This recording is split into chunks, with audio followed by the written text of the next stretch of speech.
Assalamualaikum warahmatullahi wabarakatuh. Yang terhormat Kepala Sekolah SMP Negeri 3 Bogor, Bapak Haji Warsadi SPD MPD. Yang kami hormati Wakil Kepala Sekolah beserta jajarannya. Yang kami hormati Bapak dan Ibu narasumber. Dan yang kami hormati Bapak dan Ibu Dewan Guru hebat SMP Negeri 3 Kota Bogor. Pertama-tama, marilah kita panjatkan puji dan syukur kepada Allah Subhanahu wa Ta'ala, karena atas izinnya pada hari ini Jumat tanggal 23 Agustus 2024 kita dapat hadir pada acara workshop komunitas belajar bersahabat 3 yang insya Allah semua dalam keadaan sehat walafiat. Amin, amin ya robbal alamin. Hadirin yang berbahagia, marilah kita awali acara pada pagi hari ini dengan bersama menyanyikan lagu Indonesia Raya yang akan dipimpin oleh Ibu Dewi Anggraini SPD. Kepada Ibu Dewi kami persilahkan. Hadirin disilahkan berdiri.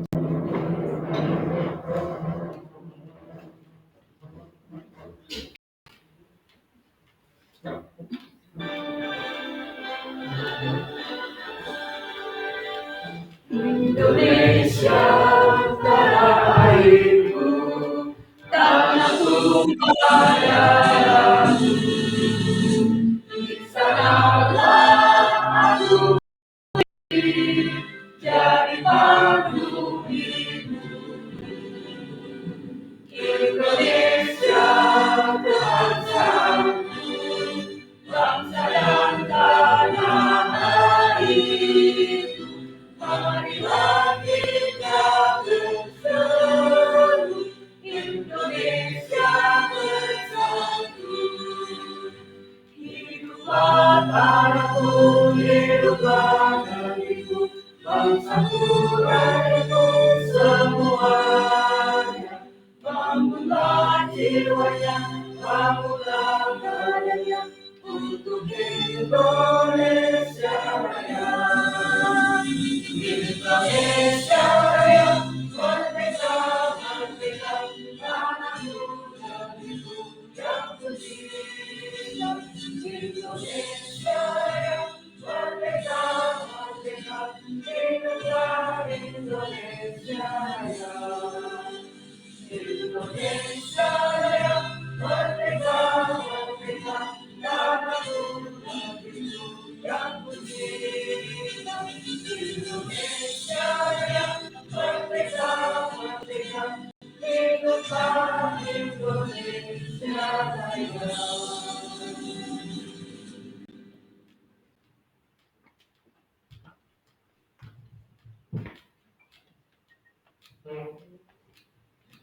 Kami ucapkan terima kasih kepada Ibu Dewi. Para hadirin disilahkan duduk kembali. Hadirin yang berbahagia, rangkaian acara selanjutnya, marilah kita bersama ikuti sambutan dari Kepala Sekolah SMP Negeri 3 Bogor, Bapak Haji Warsadi SPD MPD. Kami persilahkan untuk Bapak.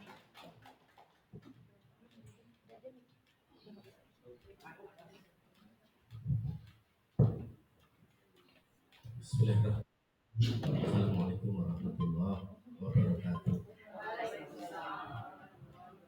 Para wakil sekolah yang saya hormati, ibu bapak yang saya banggakan, alhamdulillahirabbil alamin, kita bersyukur kehadiran Allah Subhanahu wa Ta'ala. Kita diberikan kesehatan, diberikan rezeki yang banyak, diberikan nikmat iman dan Islam sampai hari ini, dan semoga seterusnya sampai husnul khotimah. Amin. Ini sambil menunggu teman-teman Bapak sekalian, saya lihat jumlahnya masih baru 3/4-nya ini. Mudah-mudahan yang lain juga bisa segera bergabung. Kegiatan yang sangat penting hari ini yang disediakan oleh sekolah sampai mengambil kebijakan anak-anak belajar di rumah, karena saya memandang kegiatan ini sangat penting bagi kita para guru.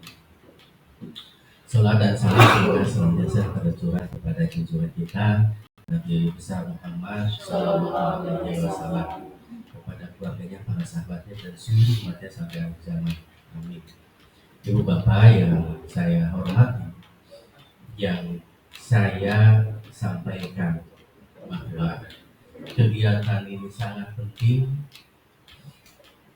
karena saya melihat bahwa apa yang dipelajari oleh para calon guru penggerak yang jumlahnya masih sangat terbatas. Sayang, ya, ilmu di kegiatan guru penggerak ini sangat-sangat bagus untuk peningkatan kualitas sekolah, yang tentu diawali dari meningkatnya kualitas kita para gurunya. Sementara kita hanya memiliki 3 orang calon guru penggerak, Ibu Elis, Pak Alan, Pak Asep. Hanya mereka lah yang menerima materi ini. Sayang kalau kemudian materi yang bagus itu hanya mengendap di 3 orang itu, tidak tersampaikan kepada kita semua.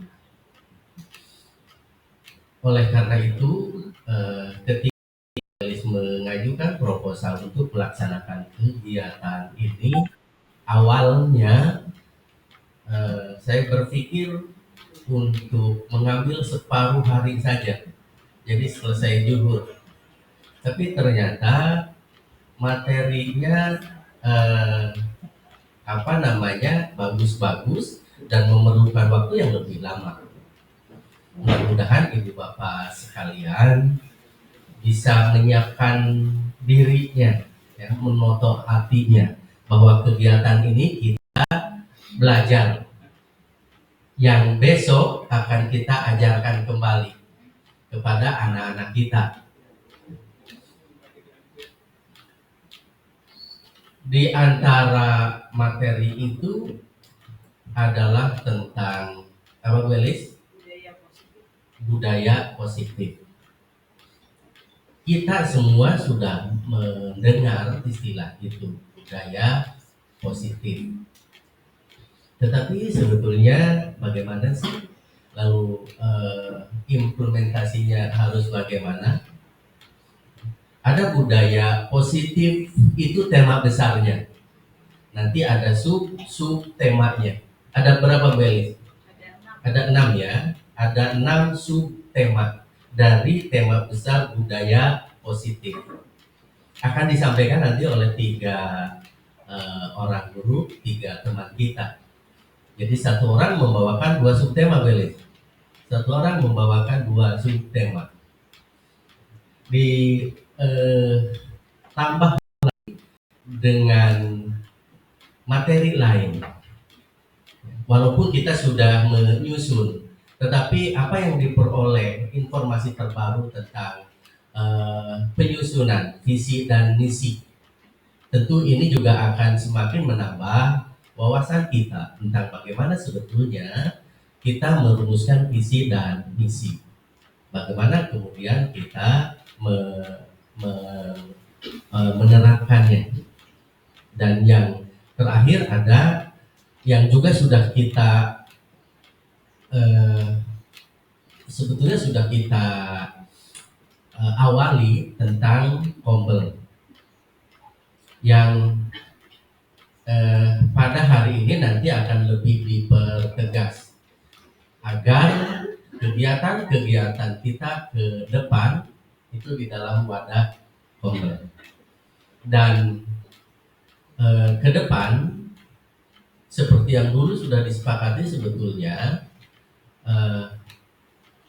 waktu yang tidak banyak di hari Jumat umpamanya, ya, sebelum kita menikmati weekend, sebelum kita kembali ke pangkuan suami tercinta, istri tercinta, ya, kita memanfaatkan, mengefektifkan waktu di hari Jumat itu.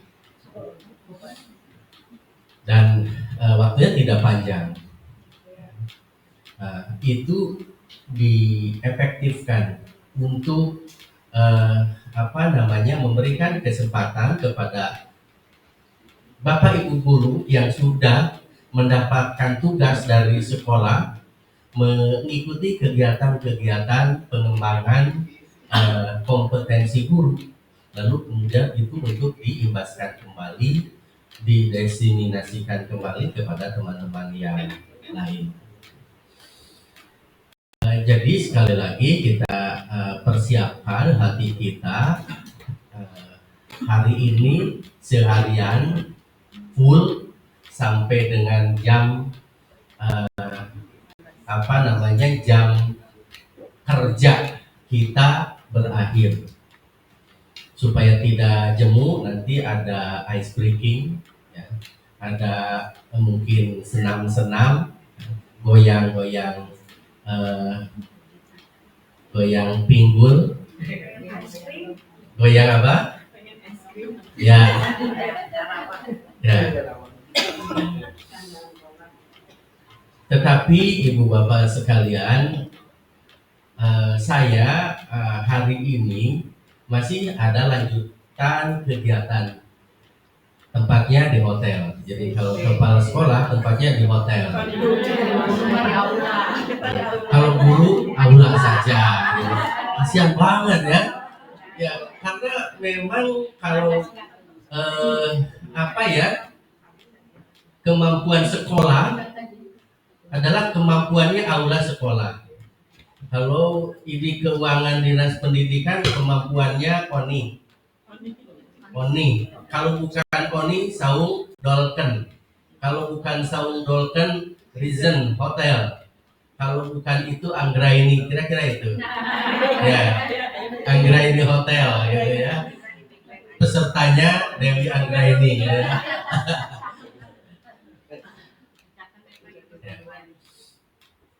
Jadi saya dengan Ibu Dewi, dengan Ibu Komala 2 hari dari kemarin sampai dengan hari ini. Dan nanti siang, tapi saya juga harus hadir di SMP 4 di sana. Waktunya nanti siang, acara yang mirip seperti kita. Tidak dari pagi, kita kebijakannya di sini dari pagi karena materinya lebih banyak. Dan minggu depan hari Rabu kita juga akan ada tamu tim auditor dari Inspektorat Daerah Kota Bogor, ingin memastikan bahwa keuangan pos SMP 3 Bogor itu digunakan sesuai dengan perencanaan. Jadi ada audit mungkin hari Rabu atau hari Selasa atau mungkin hari Senin, karena waktunya belum diinfokan ke kita secara pasti. Tahun ini ada 3 SMP negeri, SMP 12, SMP 3, dan SMP 8, plus 3 SMP swasta. Setiap tahun seperti itu, audit sampling dari Inspektorat Daerah Kota Bogor.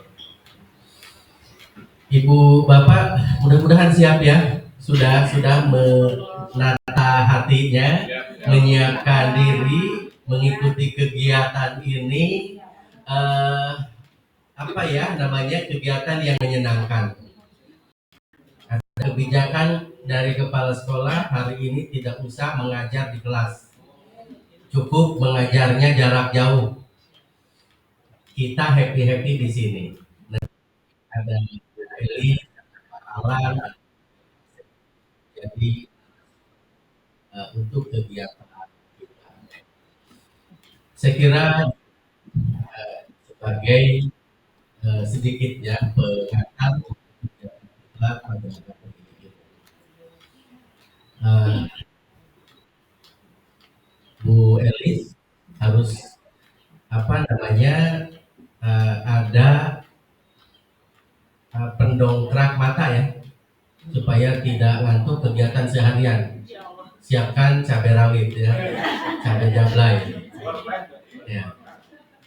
Dan dengan mengucapkan Bismillahirrahmanirrahim, kegiatan kita hari ini secara resmi, kegiatan apa namanya ini Bu Elis? Tidak ada spanduknya? Ada ya? Workshop diseminasi modul 1.4 budaya positif secara resmi dimulai.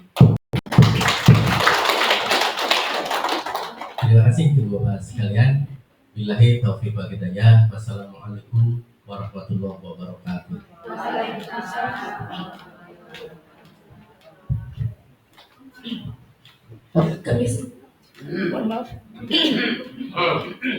Kami sampaikan terima kasih kepada Bapak Warsadi. Kita beri tepuk tangan sekali lagi yang meriah kepada Bapak Warsadi atas sambutan yang luar biasa.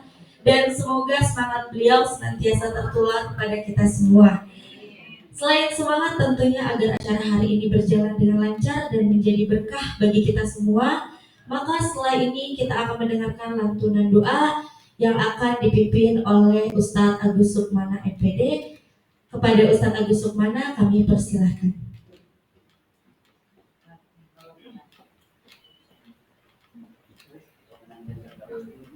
Assalamualaikum warahmatullahi wabarakatuh. Baiklah, kita awali kegiatan yang baik ini. Kebetulan ini hari Jumat Saidul Ayam, rajanya hari. Kita awali dengan penuh rasa syukur dengan cara membacakan suratul Fatihah, yang mana pahalanya kita tujukan kepada kedua orang tua kita yang telah meninggal dunia atau guru-guru yang dulu mengabdi sini, yang sebagian hidupnya didedikasikan untuk dunia pendidikan, tentunya untuk ruh dan jasad kita sendiri, dan juga hajat yang terkandung di dalam dada kita masing-masing, tentunya hajat yang baik-baik saja. Bagi guru SMP Negeri 3 yang sedang mengalami sakit atau kesehatannya menurun, kita doakan semoga saja sakitnya ini menjadi kafarah untuk dosa-dosa yang lalu. Bagi guru yang sehat walafiat, senantiasa sehatnya ini dijadikan modal untuk bertakwa kepada Allah. Mari kita awali dengan bacaan istighfar 3 kali. Astaghfirullahaladzim, allazi la ilaha illa huwal hayyul qayyum wa atubu ilaih. Astaghfirullahaladzim, allazi la ilaha illa huwal hayyul qayyum wa atubu ilaih. Astaghfirullahaladzim, allazi la ilaha illa huwal hayyul qayyum wa atubu ilaih. Al-Hadiniyah wa likulli niyatin sholihah ila hadratin Nabi Mustafa Muhammadin sallallahu alaihi wasallam wa ala alihi wa ashabihi wa dzurriyyati wa ahli baitihi wal anbiya'i wal mursalin wa syuhada'i wa sholihin wa jannati malaikati muqarrabin summa ila hadratin Mustafa summa ila hadratin Mustafa summa ila hadratin Mustafa summa ila arwahil ahli kubur, mengismukan ahli kuburnya masing-masing, ibu bapaknya atau siapa saja yang ingin doakan baik kepada kita semua, ila arwah sunnah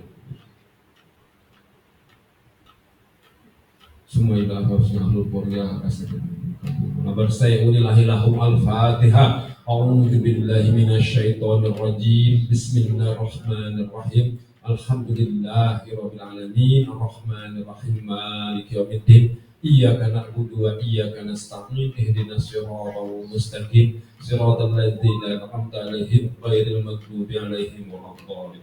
Allahumma shalli ala sayyidina Muhammad وشافينا محمد وعلى آله وأصحابه أجمعين آمين. اللهم صل صلاة تنجينا بها من جميع الأحوال والآفات وتقبلنا بها من جميع الحاجات وتدخلنا دار الزاد وتبلغنا أقصى الغايات من جميع خيرات الحياة وبعد الممات. اللهم اغفر لي ذنوبي ولوالدي وارحمهما كما ربياني صغارا. اللهم اغفر لي ذنوبي ولوالدي وارحمهما كما ربياني صغارا. اللهم اغفر لي ذنوبي ولوالدي وارحمهما كما ربياني صغارا. اللهم إنا نسألك صحة في دين وجسدي وزيادة في العلم وبركة في رزقي بعد الموت. اللهم حول على في شفرة الموت والنجاة من النار. ربنا لا تزغ قلوبنا بعد إذ هديتنا وهب لنا رحمة إنك ربنا آتنا في الدنيا حسنة وفي الآخرة حسنة وقنا عذاب النار. بسم الفاتحة.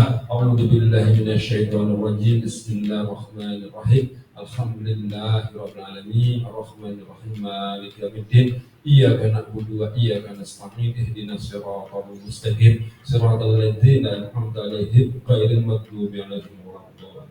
والله موفق لقوم الطريق. السلام عليكم ورحمة الله وبركاته.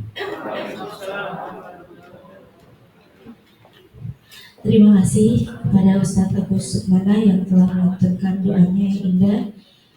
Bapak Ibu yang berbahagia, marilah kita mulai acara workshop pada hari ini yang akan disampaikan oleh ketiga narasumber kita, yaitu ada Ibu Elis Krisnawati SPD, Bapak Alan Syahwandi SPD, dan Bapak Asep Hidayatullah SPD. Kepada Bapak dan Ibu narasumber kita beri tepuk tangan yang meriah dan kami persilahkan.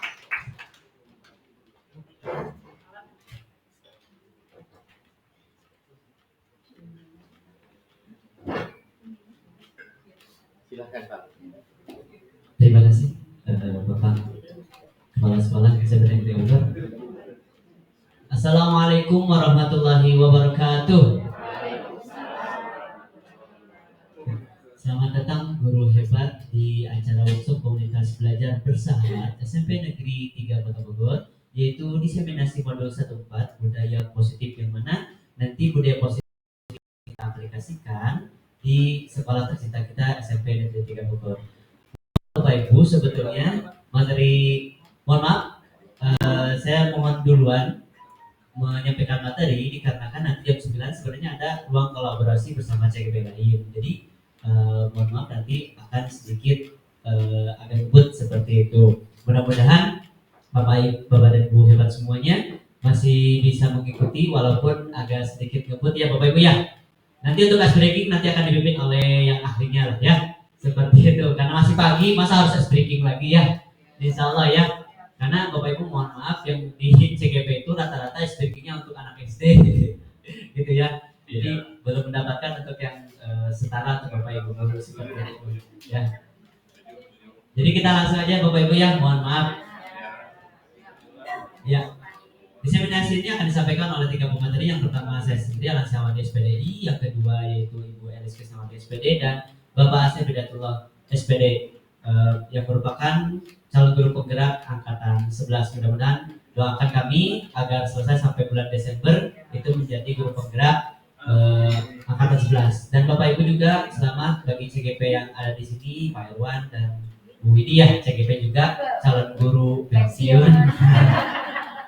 Mudah-mudahan dirahmati oleh Allah Subhanahu wa taala. Amin. Baik, ada 6 subtema dalam budaya positif ini yang harus kita sampaikan. Di antaranya adalah disiplin positif dan nilai-nilai kebajikan, kemudian keyakinan kelas yang sering kita buat, kemudian ada 5 posisi kontrol, kemudian juga ada teori motivasi hukuman dan penghargaan, kebutuhan dasar manusia, dan segitiga restitusi. Nah Bapak Ibu mohon maaf, saya akan fokuskan saja untuk materi saya adalah ke 5 posisi kontrol ya, guru. Apa itu 5 posisi kontrol guru? Mari kita perhatikan. Namun sebelumnya, ice breaking nanti sama Ibu Elis saja. Ini kita lewat aja karena dikejar waktu, harus rubal juga. Nah ini nilai kebajikan dari 6 institusi organisasi. Jadi nanti tujuannya Bapak Ibu yang akan kita sampaikan itu adalah mencapai profil pelajar Pancasila. Yang mana profil pelajar Pancasila ini terdiri dari kemandirian, bernalar kritis, kreatif, gotong royong, berkepentingan global, dan beriman, bertakwa kepada Tuhan Yang Maha Esa, dan berakhlak mulia. Sengaja saya balik, ya. Sengaja saya balik agar lebih konsentrasi seperti itu. Oke, kita langsung saja ke 5 posisi kontrol guru. Bapak Ibu, 5 posisi kontrol guru ini bagaimana cara guru mengantisipasi murid yang mengalami permasalahan, baik itu permasalahan ringan, sedang, dan berat. Nah, silakan Bapak Ibu simak. Di posisi mana Ibu selalu melakukan restitusi atau melakukan hukuman atau melakukan penanganan kepada siswa-siswa yang bermasalah. Di antaranya ada penghukum, posisi itu. Yang kedua ada pembuat rasa pembuat rasa bersalah. Yang ketiga teman. Yang keempat pemantau. Yang kelima manajer. Jadi ada 5 posisi kontrol untuk menangani permasalahan individu murid di sekolah kita. Nah, pertanyaannya kita itu seringnya di posisi mana? Gitu ya. Mari kita simak. Yang pertama adalah posisi penghukum. Ciri-cirinya menggunakan hukuman fisik atau verbal, memaksa patuh. Seperti bending kamu, ya. Kamu ini malas sekali. Terlambat terus. Ya. Contohnya memarahi, menjatuhkan hukuman dan mengancam. Awas ya. Kalau kamu tidak nurut sama Bapak, nilainya saya kurangi. Nah, dari 90 jadi 95 misalkan ya. Itu. Nah, apa dampak yang bisa dicapai? Yaitu bisa menimbulkan takut, kebencian, dan ingin untuk membalas dendam. Aduh, Bapak ini nih sering bikin sering hukum saya ya, bending. Awas saja ya. Ntar kalau aku udah SMA aku bawa jir ke sini. Awas, hati-hati Pak ya, sekarang banyak kejadian seperti itu. Bahkan pernah kejadian ada anak membacok gurunya seperti itu. Oke, kita lihat video berikut sebagai contoh. Restitusi seperti ada hashtag tersebut. Mari kita saksikan kasus Naren yang terlambat hadir 20 menit di sekolah dan melihat bagaimana kelima posisi kontrol dalam menghadapi masalah tersebut.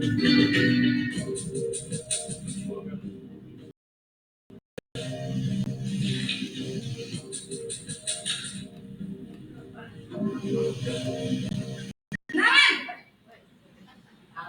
sini kamu. Selamat pagi Bu. Selalu terlambat. Kamu deh, pasti terlambat. Maaf Bu, saya Apa coba? Alasan kamu apa lagi?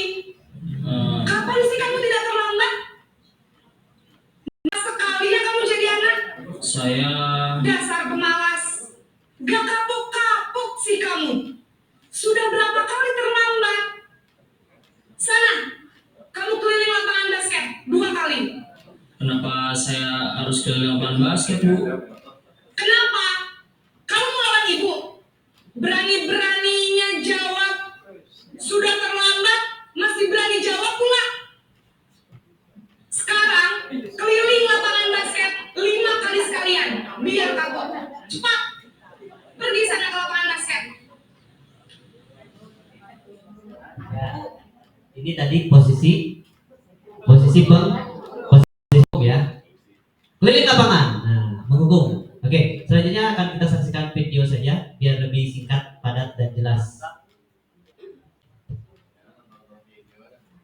Posisi menghukum si penjadi. Sekarang posisi pembuat rasa bersalah.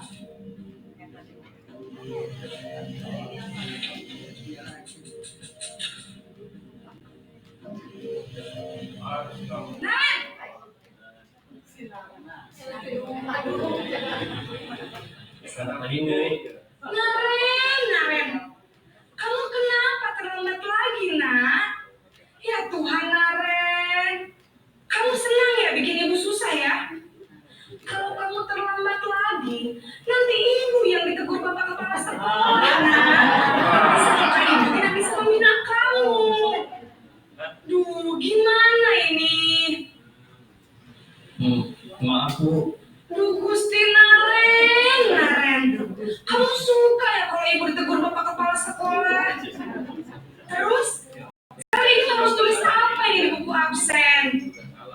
Ini kamu sudah sering terlambat loh. Ibu harus apa coba? Maaf Bu, maaf sekali. Ya sudah, lain kali jangan bikin ibu susah lagi ya nak ya. Ibu tidak akan kuat lagi kalau kamu begini terus. Bisa jantungan kalau ibu tegur kepala sekolah. Sana cepat ke kelas. Maaf ya Bu. Oke, membuat rasa bersalah tidak ada hukuman, namun membuat anak down dan bersalah. Sayang gak sih sama bapak? Kasihan gak sih sama bapak? Gitu ya. Biar anaknya, oh iya ya bapak kasihan. Nah, itu membuat rasa bersalah. Posisi yang kedua, yang pertama tadi penghukum, kedua pembuat rasa bersalah, yang ketiga, wah Bu Ingrid sangat ini sekali nih, antusias sekali karena BK. Maaf sekali. Salah yang Anda menurut dirinya orang lain akan bertindak. Sekarang posisi teman.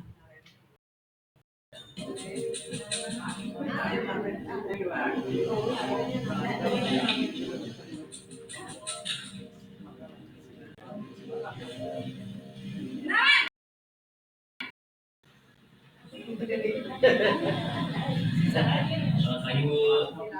Wah, sudah jam berapa ini nak? Terlambat lagi ya sayang. Iya Bu, habis ibu saya belum membangunkan saya Bu. Kamu malah menyalahkan ibu kamu. Kamu bukannya anak yang larinya bang. Kok terlambat sih? Iya Bu, saya memang terlambat bangun tadi. Jadi biarpun saya lari kencang, tetap gak kejar Bu. Ya sudah sana. Nanti lain kali larinya lebih kenceng lagi ya. Biar gak terlambat lagi. Bikin seneng ibu. Demi ibu. Bisa kan? Bisa Bu. Ya sudah sana masuk kelas. Ibu beresin urusan absen kamu. Kamu ini ada-ada saja. Oke, posisi teman, cincai, merasa akrab, ya kan? Bikin senang ibu, bikin senang bapak. Makanya membuat anak itu seperti teman, ya. Jadi agak cincai. Nah, kira-kira siapa yang seperti itu ya? Oke, lanjut. Selanjutnya, posisi yang keempat adalah posisi pemantau atau monitor. Kita ulangi dulu ya. Satu, posisi penghukum. Dua, posisi pembuat rasa bersalah. Ketiga, posisi sebagai teman. Yang keempat, posisi pemantau atau monitor.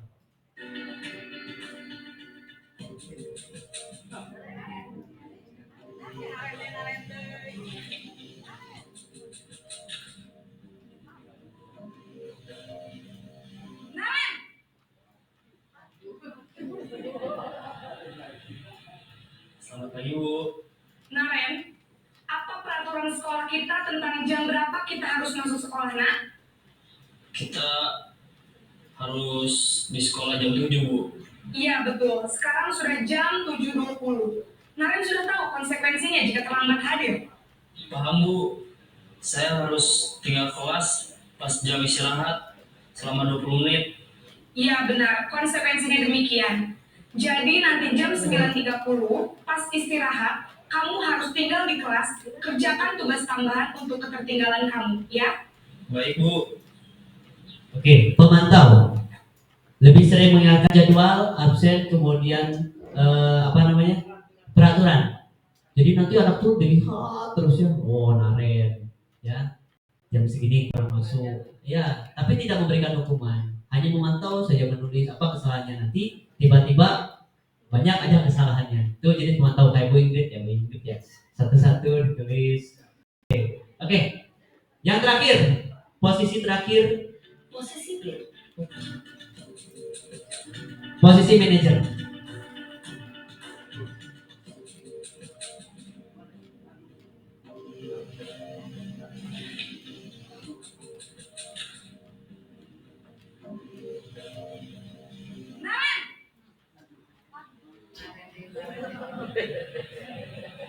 Selamat pagi Bu. Selamat pagi Naren. Maaf Bu, saya terlambat. Iya, sekolah masuknya jam 7, sekarang sudah jam 7.20. Jadi sekarang bagaimana ini Naren? Maaf Bu, saya lupa setel alarm saya semalam. Baiklah, menurut kamu, keyakinan sekolah yang mana yang perlu kamu tingkatkan?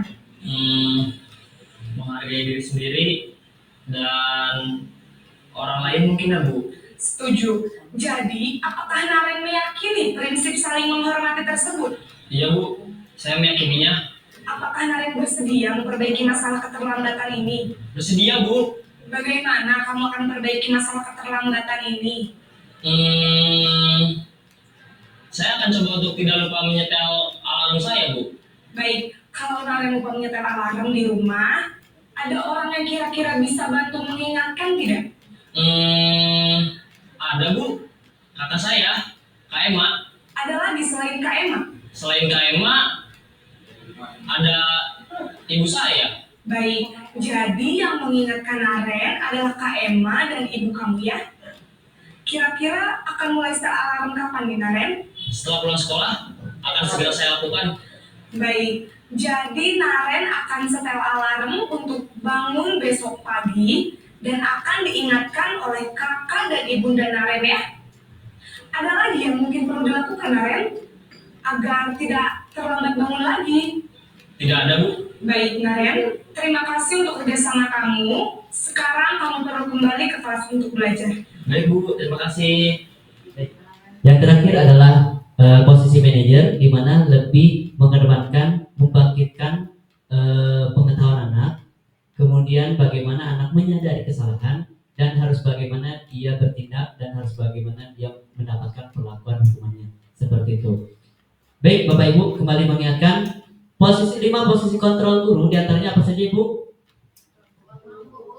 Penghukum, kemudian pembuat rasa bersalah, kemudian posisi teman, kemudian pemantau, dan yang terakhir manajer. Nah, yang barusan kami perlihatkan adalah video kasus penanganan anak terlambat, ya, beda lagi dengan kasus yang lain. Baik, jika timbul pertanyaan, ya, kira-kira posisi kontrol mana yang terbaik? Oh, udah pacaran ya. Oke, di sini adalah baik ini ya. Posisi kontrol yang paling efektif di sini kita katakan efektif, tidak terbaik, adalah manajer. Karena dengan memberikan tanggung jawab, dukungan dan umpan balik yang konstruktif, kita dapat membantu orang lain mencapai potensi penuh mereka. Jadi ini yang paling efektif. Hanya kembali lagi, penting untuk diingat, tidak ada satu posisi kontrol yang selalu benar dalam setiap situasi. Mungkin tadi dalam kasus tadi posisi kontrol sangat efektif dan baik. Bagaimana kalau kasusnya menonton video porno, melakukan pelecehan seksual, kemudian melakukan kekerasan? Mungkin itu nanti silakan beda penanganannya. Pilihan posisi kontrol tergantung pada situasi, hubungan dan tujuan yang akan ingin dicapai. Ya, jadi apa yang ingin dicapai? Tidak selalu penghukum itu salah. Kadang-kadang anak juga ada tipe anak yang kalau dihukum dia malah lebih baik, seperti itu. Nah, hanya yang kita pelajari adalah bagaimana kita menempatkan posisi kita di posisi manajer, sehingga selain menghukum, selain anak juga dapat hukuman, kita bisa membangkitkan kesadaran anak, seperti itu. Yang terakhir, yang terpenting adalah menggunakan posisi kontrol yang dapat membangun hubungan positif dan saling menghormati. Jadi dimanapun posisi kontrol kita, bagaimana kita tetap menghormati anak sebagai individu dan manusia tanpa merendahkan mereka, seperti itu. Itu yang harus kita ingat. Baik Bapak Ibu, demikianlah 5 posisi kontrol. Mohon maaf saya ngebut sekali lagi karena jam 9 tepat. Harusnya tadi saya mulai pukul 9:30, tapi tidak apa-apa karena jam 9 harus ada rukol. Terima kasih. Tapi sebelumnya mengingatkan dulu ya, 5 posisi kontrol. Pertama, posisi kontrol guru sebagai penghukum. 2, posisi kontrol sebagai pembuat rasa bersalah. Ketiga, posisi kontrol sebagai teman. Keempat, pemantau. Kelima, manajer. Silakan Ibu ketika menangani kasus anak, silakan posisikan Ibu kira-kira yang tepat paling mana. Hanya yang paling efektif adalah posisi manajer. Baik, terima kasih atas perhatiannya itu Bapak Ibu guru hebat. Billahi fisabilillah, Assalamualaikum warahmatullahi wabarakatuh.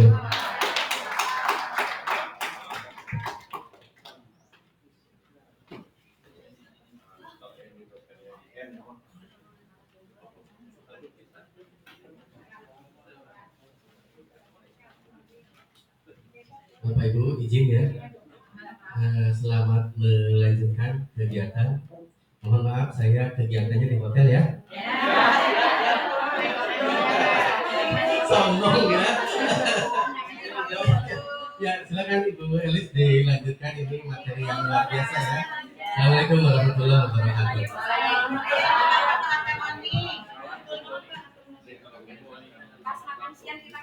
Ya itu di sana makannya enak banget.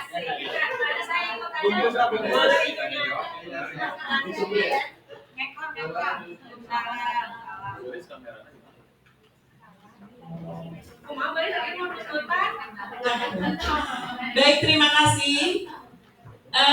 Tepuk tangan dulu untuk pemateri yang pertama, Bapak Ansari. Semoga baru tercerahkan sedikit, masih penasaran. Sebelum kita lanjut ke materi selanjutnya, izinkan saya, Elis akan memberikan ice breaking sedikit ya. Bapak Ibu mohon untuk berdiri terlebih dahulu. Silakan berdiri. Setelah berdiri, Bapak Ibu berpasangan berhadapan.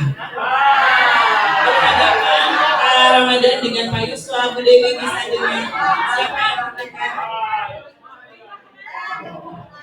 Sudah berpasangan ya Bapak Ibu. Baik, di sini saya akan jelaskan sedikit bahwa Anda dan teman itu akan melakukan kegiatan cobalah buka. Misalnya, salah satu sebagai A, misalnya mem A, salah satu sebagai B. Nah, ditentukan yang A, misalnya mengepalkan tangan sekeras-kerasnya, sedangkan yang B tidak. Ya, nanti bisa bergantian.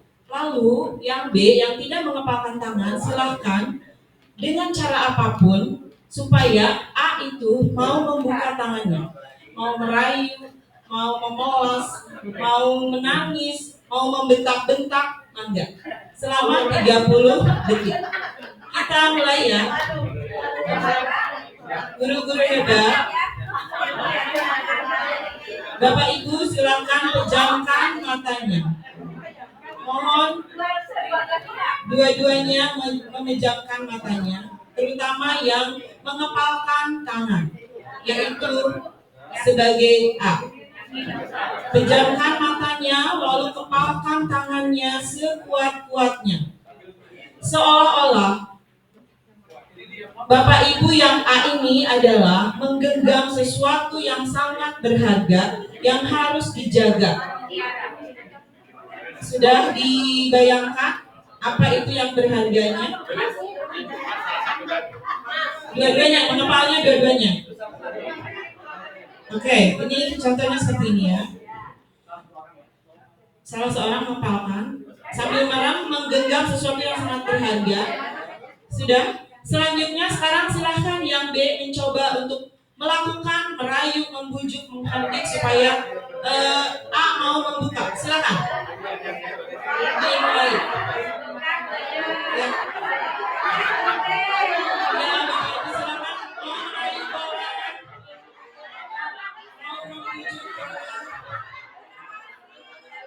Ada yang sudah berhasil? Sudah. Oke, baik. Berhasil. Selanjutnya sekarang gantian. Yang B yang mengepalkan, gantian. Yang A yang merayu.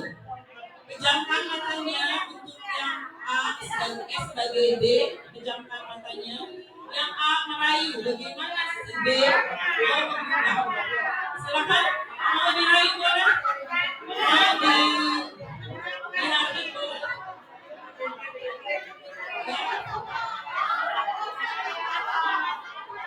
Tidak boleh. Oke, baik. Baik Bapak Ibu, terima Boleh tepuk tangan dulu. Nah sekarang saya ingin menanyakan kepada Bapak Ibu, mungkin dari sayap kiri satu pasang, dari sayap kanan satu pasang. Mengapa sampai mau membuka? Bu ini mangga silakan.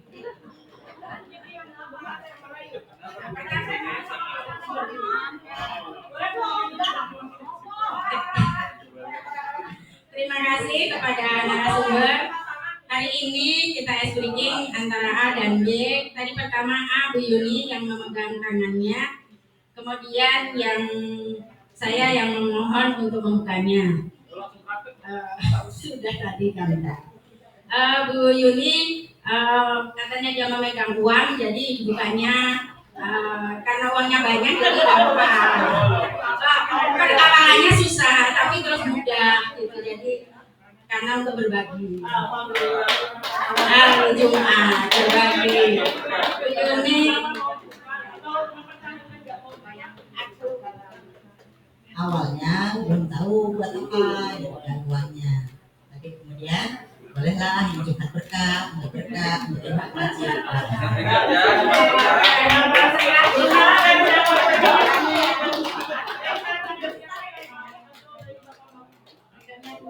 Kanan siapa yang mau berbagi? Belakang ya. Bu Ani sama siapa pasangannya? Bu Emi? Ya boleh Bu Ani aja yang menyampaikan. Tadi yang membuka pertama atau merayu, menghardikan. Terima kasih. Tadi saya yang menggenggam, ya. Kemudian Bu Emi merayu-rayu. Sepertinya rayuannya banget jadi cepat terbuka gitu. Padahal sebenarnya memang itu untuk diberikan atau untuk dibagikan. Itu aja barangkali Bu Emi. Terima kasih.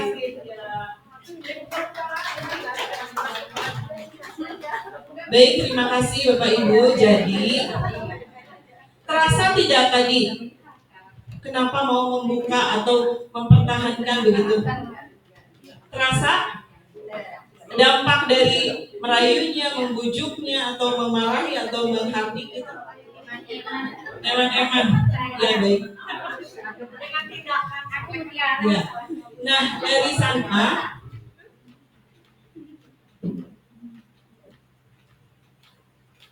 kita akan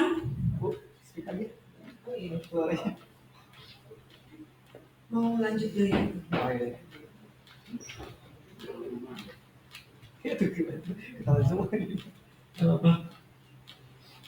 Nah, ini Pak Asep izin yang ini dulu ya sedikit. Baik Bapak Ibu, dari ice breaking yang tadi kita akan memahami ya kenapa mau membuka. Kira-kira pada akhirnya mau membuka genggaman tangan itu kenapa sih? Apakah dipengaruhi orang atau ada dari dalam diri itu ya saya memang harus membuka gitu. Bagaimana?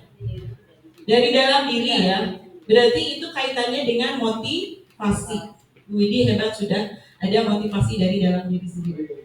Baik ya, kita akan sedikit berbagi tentang teori motivasi, hukuman, dan penghargaan.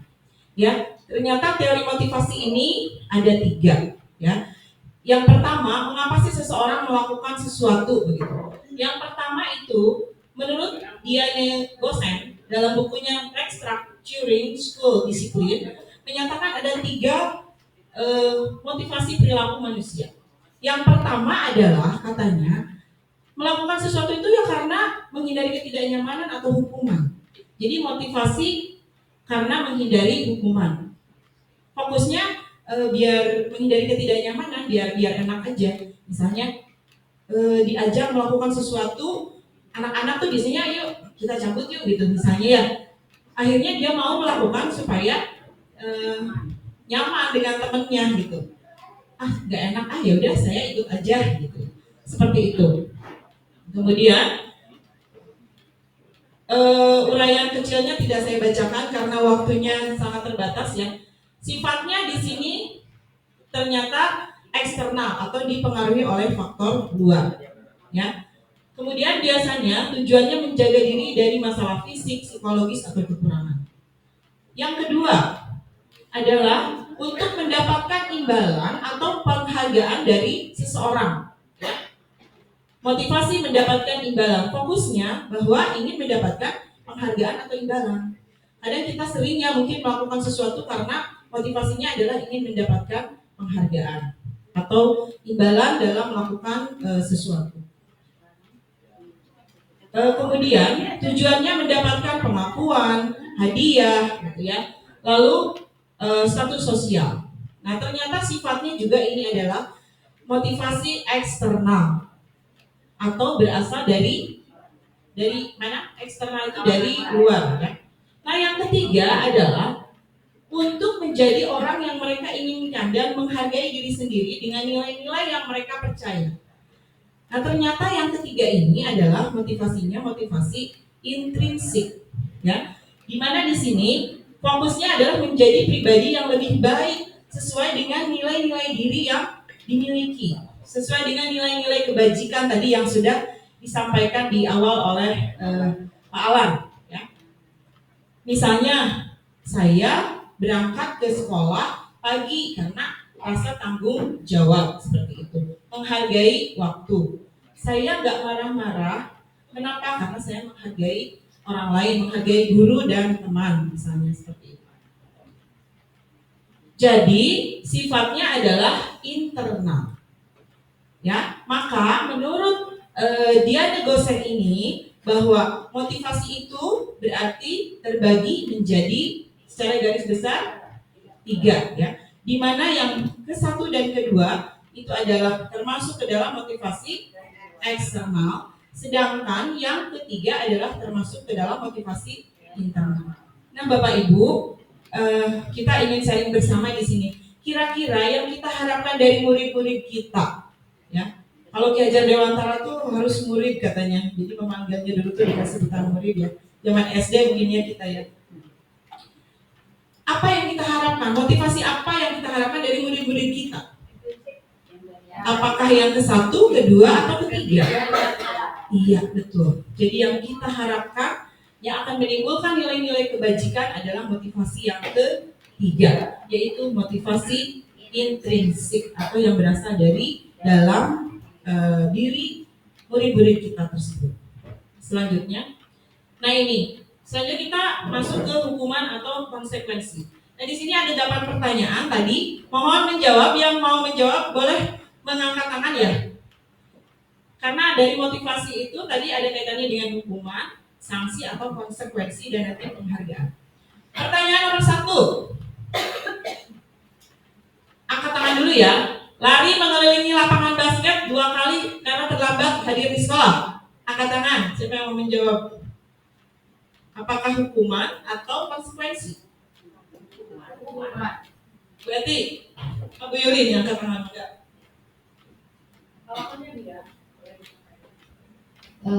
Untuk nomor 1 itu adalah dari 5 prinsip kontrol tadi, yaitu bagian hukuman ini.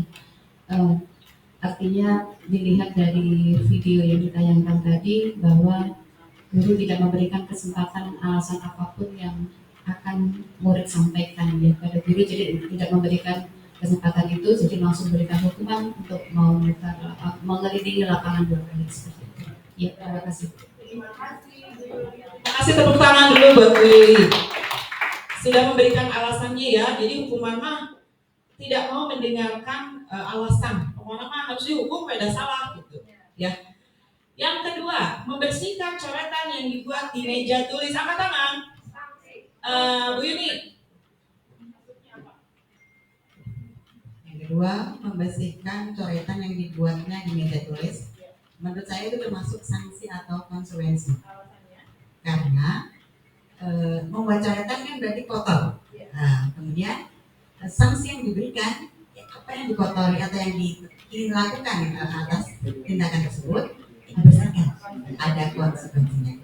Membersihkan kembali meja tersebut. Terima kasih. Terima kasih, tepuk tangan buat Bu Yuni. Setuju, ya? Oke. Untuk nomor 3 dan 4 kita jawab sama-sama, ya, karena waktunya yang terbatas. Murid diminta push up. Hukuman. Setuju? Betul. Menggantikan kertas tugas teman yang tadi coret-coret. Sanksi atau konsekuensi. Betul. Berjemur di lapangan basket. Betul. Murid diminta bertelanjang kaki sepanjang hari. Hukuman atau konsekuensi? Hukuman sepanjang hari ya. Yang ketujuh, membersihkan tumpahan air di meja tulis. Sanksi atau konsekuensi. Yang terakhir, kehilangan 10 menit jam istirahat karena untuk mengerjakan tugas karena dia terlambat datang selama 10 menit. Sanksi atau konsekuensi. Betul. Tepuk tangan untuk kita semua. Baik, saya yakin ini sudah ini ya teman-teman di sini guru-guru hebat sudah hafal semua. Jadi kalau begitu, apa perbedaan antara hukuman dengan konsekuensi atau sanksi? Kesimpulannya, ada yang mau menyampaikan? Enggak? Pak Wira, silakan Pak Wira. Ya, terus terang saya justru malah bingung. Tadi saya nyampaikan kepada Ibu, sebenarnya ini semuanya itu hukuman kecuali nomor 8. Karena 8 itu kan nggak ada yang dia lakukan, langsung benar-benar kesadar, udah otomatis kehilangan 10 menit. Kalau yang lain itu dihukum semua. Itu menurut saya seperti itu. Ya baik, terima kasih Pak Wira. Ada yang punya pendapat berbeda? Bu Parsini, sebentar ya Pak Karsono. Terima kasih Belis. Kalau saya hukuman dengan sanksi tentu saja ada perbedaan. Kalau hukuman itu arahnya itu hanya tanda kutip menyakiti atau membuat seseorang itu merasa tersakiti karena keterpaksaan untuk melakukan sesuatu itu karena diberikan oleh yang memberikan hukuman. Sementara sanksi itu atau konsekuensi itu adalah ada sisi lain sehingga dia membuat kesadaran atas kesalahan yang sudah dilakukan, meskipun ya ada sedikit enggaknya kok aku dihukum, tapi oh ternyata betul sehingga anak itu atau orang itu menyadari kesalahannya. Terima kasih. Ya baik. Terima kasih luar biasa. Iya betul.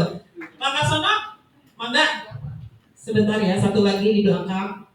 Boleh berdiri, Pak. Ya, makasih. Assalamualaikum warahmatullahi wabarakatuh.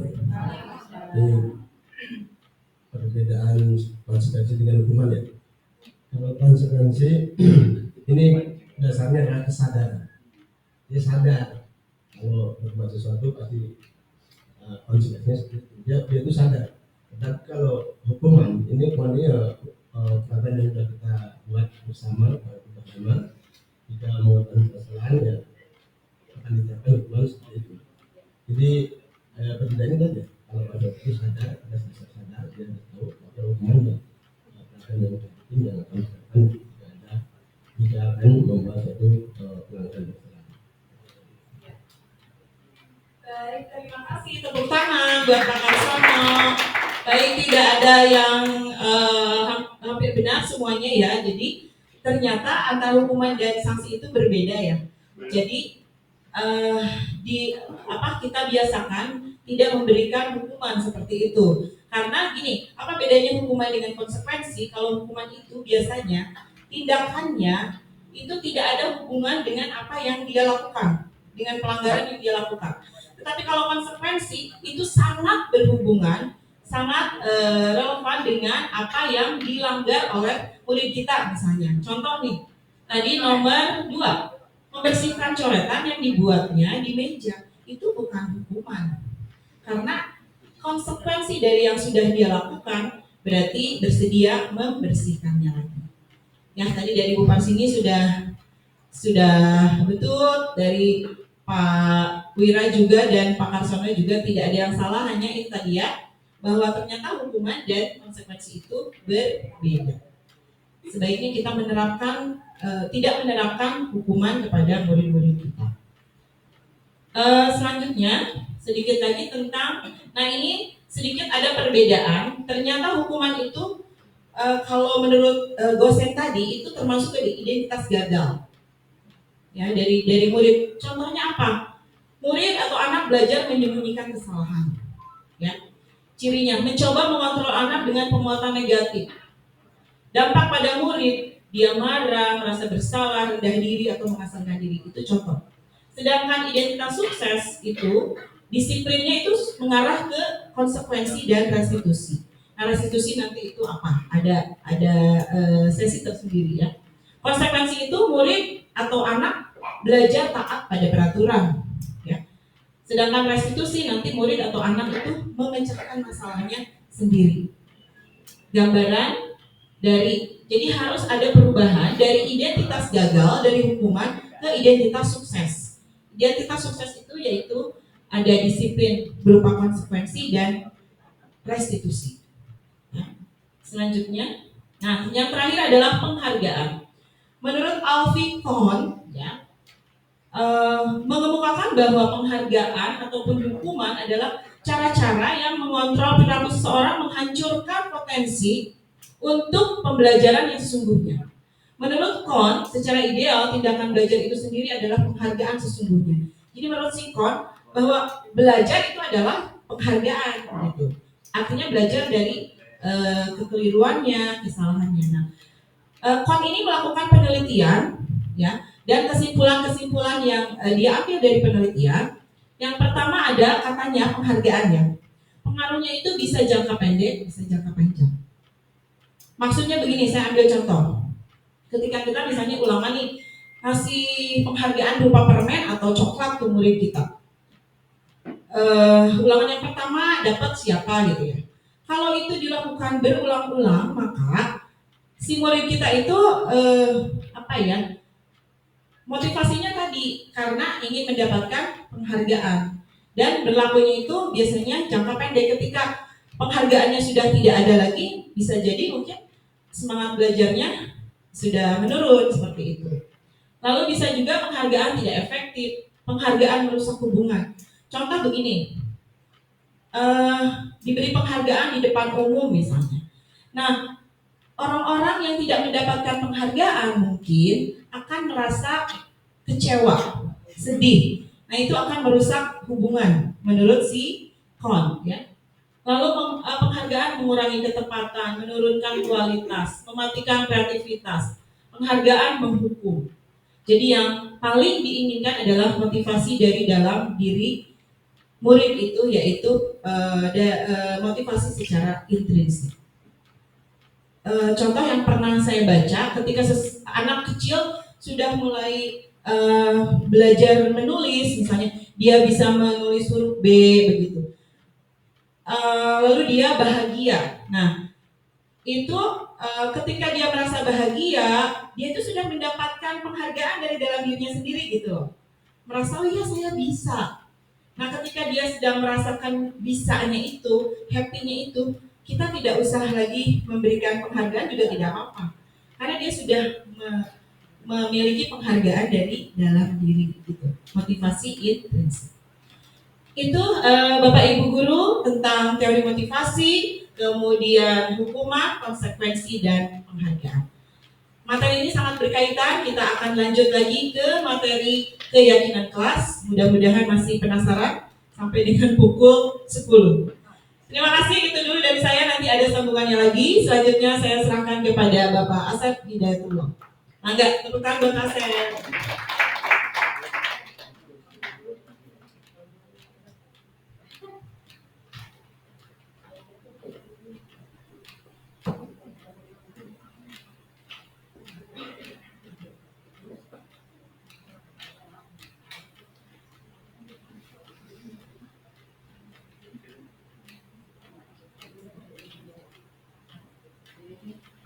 Baik Bapak Ibu, Assalamualaikum warahmatullahi wabarakatuh. Bapak Ibu sebenarnya sudah mulai ngantuk ya? Oke, boleh berdiri dulu Bu, ini saya bikin lagu loh buat Bapak Ibu spesial. Ya, ini Bapak Ibu hanya tinggal menyanyikan bagian trek dum gitu, oke? Oke, misalnya saya bilang kepalaku trek dum gitu aja, oke? Tangannya di sini, kepalaku ya. Ini satu rangkaian, kepalaku sehat dan bahagia, itu satu rangkaian trek dum kepala, oke? Lalu oh tanganku, Bapak Ibu gini, trek dum, ya bisa ya? Oke, terus ada bagian oh kakiku, nanti sampai bahagia selalu ya, nanti O kakiku. Oke, gitu ya. Terlihat gue list seperti ini ya. Oke. Lalu O badanku. Ini sampai bahagia selalu ini sama. Bapak Ibu semua. Oke. Gitu ya. Siap itu bergeraknya seperti apa aja? Kita coba dulu Bapak Ibu ya. Oke, semuanya berdiri. Saya naikkan kepalaku, sehat, kuat selalu, bahagia selalu. Bapak Ibu tinggal bilang trek, dung sambil bergerak, paham ya? Oke, 1, 2, 3. Kepalaku, trek, dung, sehat, kuat selalu, bahagia selalu. Oh tanganku, sehat, kuat selalu, bahagia selalu. Oh kakiku, sehat kuat selalu, bahagia selalu. Oh badanku, sehat kuat selalu, bahagia selalu. Oke, terima kasih banyak Bapak Ibu. Ya, biar sedikit bergerak ya Bu ya. Ini materinya sudah saya coba sederhanakan. Ini materinya sering kita temui saat kita pertama kali masuki kelas sebagai guru mapel, sebagai guru wali kelas, sebagai guru BK seperti itu. Ya ini materinya tentang keyakinan kelas. Nah, sampai Bu, bentar dulu. Ya, Ibu, Bapak, guru hebat. Jadi di kurikulum Merdeka ini kata keyakinan kelas menjadi tren. Bisa kita simpulkan bahwa kata peraturan kelas ini kita ganti menjadi menjadi sebuah keyakinan kelas gitu. Nah, ini boleh dijawab tapi dalam hati saja Bu ya. Mengapa keyakinan kelas? Mengapa tidak peraturan kelas saja? Oke. Kalau sudah dijawab di hatinya silakan bilang trek dung. Ya, sudah Bu ya. Oke. Nah, di slide berikutnya, jadi ini saya bukan ingin mengajari, tapi ini sharing. Bahkan saya ingin belajar kepada Bapak Ibu hebat. Jadi saya sudah memberikan kisi-kisi, kita akan simpulkan bersama ya. Nah, selanjutnya kita pilih mana peraturan, mana keyakinan. Nah Bu, kalau misalnya Ibu menganggap yang atas sebuah keyakinan, Ibu kasih simbol seperti ini. Keyakinan. Blok. Oke. Kalau menurut Ibu itu peraturan, Ibu kasih simbol seperti ini, oke? Ya. Bisa dipahami Bu? Ya. Boleh dikasih keyakinan dulu saya? Saya balas ya Bu ya. Saya balas ya. Oke, kalau peraturan Bu, Bapak Ibu, nah seperti itu. Oke. Kita baca sama-sama ya. Saya izin buat pandu. Hanya memicu kepatuhan karena takut akan hukuman. Motivasi yang timbul bersifat eksternal dan sementara. Kira-kira ciri-ciri dari mana ini? Oke, apa Bu ini? Peraturan. Kita lihat jawabannya. Ini hadiahnya 1 miliar. Oke, jeng. Wih, hebat. Tuh kan? Saya sudah sampaikan sejak awal bahwa materi ini saya justru yang bahkan belajar kepada Bapak Ibu seperti itu. Oke, yang kedua, saya bacakan. Dibangun bersama-sama oleh seluruh anggota kelas ketika siswa merasa memiliki bagian dalam menciptakan nilai-nilai kelas. Mereka cenderung lebih termotivasi untuk menjalankannya secara internal. Motivasi ini lebih berkelanjutan dan mendalam. Oke, kita lihat hadiahnya 2 miliar keyakinan. Wih, luar biasa ini. Nah, keyakinan. Lanjut ya Bu ya. Lanjut ya, ini hadiahnya akan mobil, tapi oke. Nah, oke. Kita lihat gambar mobil akan saya kirim nanti ke emailnya Ibu masing-masing. Oke. Dibangun berdasarkan nilai-nilai yang relevan dengan kehidupan siswa. Hal ini membuat pembelajaran menjadi lebih bermakna dan mudah diingat. Coba kita lihat. Wih, tepuk tangan untuk Bapak Ibu. Oke, luar biasa. Lanjut ya. Kalau ini hadiahnya motor bagus, sebenarnya bagus ya, dihibahkan ya. Oke, seringkali bersifat kaku dan kurang relevan dengan pengalaman siswa. Apa ini? Peraturan. Wih, hebat. Ada lagi Bu, sabar ya. Ini kalau nggak salah ada 350 slide loh. Ya. Oke, cenderung menciptakan suasana yang otoriter, di mana guru sebagai pihak yang berwenang. Oke, apa Bu? peraturan. Kita lihat, wih betul, tuh kan? Ibu-ibu di sini sudah tahu, bapak ibu di sini sudah sangat tahu materi ini. Selanjutnya ingin saya bacakan. Mendorong siswa untuk bertanggung jawab atas perilaku mereka sendiri dan perilaku teman-temannya. Hal ini menciptakan rasa kepemilikan dan solidaritas di dalam kelas. Apa ini? Keyakinan. Oke, sudah Bu ini karena hadiah terakhirnya no, jadi mohon maaf hadiahnya tidak jadi dikirimkan, tepuk tangan dulu buat semuanya. Oke. Oh ini bisa jawab ini. Oke, bersifat dinamis dan dapat berkembang seiring dengan pertumbuhan siswa. Keyakinan cenderung kaku dan sulit untuk diubah. Nah, Bu, sebelum dilanjutkan, kira-kira kita kalau di kelas kita bikin apa namanya kesepakatan menjadi sebuah keyakinan. Kira-kira kita masih membuatnya sebagai peraturan atau keyakinan di kelas? Saya juga sih baru-baru ini membuatnya jadi keyakinan. Sebelumnya peraturan ya, dilarang telat gitu. Jadi yang sifatnya ada kata dilarang seperti itu ya. Oke, saya izin membubuhkan contoh di sini. Peraturan jangan berbicara saat guru sedang menjelaskan. Oke, kita ubah menjadi sebuah keyakinan. Nah, keyakinannya berarti bentuk kalimatnya, redaksinya seperti ini.